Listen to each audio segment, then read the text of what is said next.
તો બનાસકાંઠાને લઈને અન્ય મહત્વના સમાચાર સામે આવી રહ્યા છે, જ્યાં બનાસકાંઠામાં વિભાજન બાદ ગરમાવો યથાવત છે।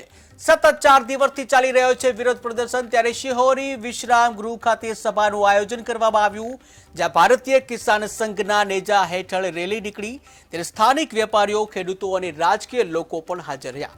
શિહોરી મામલતદારને આવેદનપત્ર પાઠવવામાં આવ્યું, જ્યાં માંગણી નહીં સ્વીકારાય તો ઉગ્ર આંદોલન કરવાની ચીમકી ઉચ્ચારી।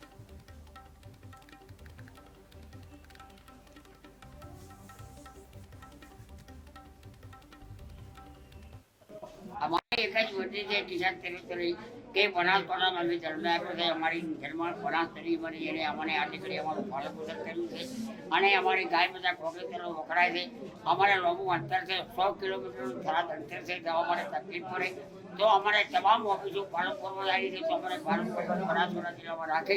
કિસાન સંઘે જે મામલતદારને આવેદનપત્ર આપવામાં આવ્યું, કોંકરેજ તાલુકાને જે ખરેખર થરાદ જિલ્લો નવો બને એમાં જે કોંકરેજ તાલુકાને દેવામાં આવ્યો એ તદ્દન વસ્તુ ખોટી છે। કારણ કે કોંકરેજ તાલુકો કાયમિકના માટે બનાસકાંઠામાં સંકળાયેલો છે અને બનાસકાંઠાની બનાસ નદી અમારી બનાસ માતા છે।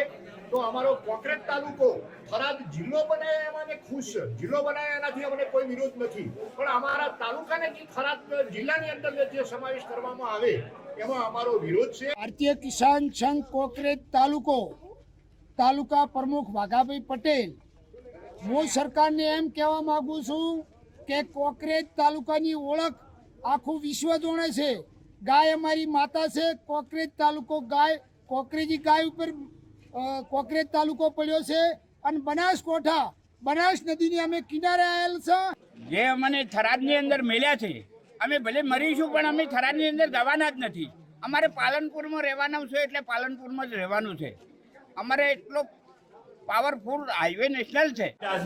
ભારતીય કિસાન સંઘ જિલ્લા પ્રમુખ બનાસકાંઠા આજે મેં કોંકરેજ તાલુકામાં જે રેલી અને આવેદનપત્ર આપવા માટે જે આયોજન કર્યું, અમને કોઈ પણ સંજોગે અમને બનાસકાંઠામાં જ રહેવા, કોંકરેજ તાલુકો બનાસકાંઠામાં રહેવો, અમારે થરાદ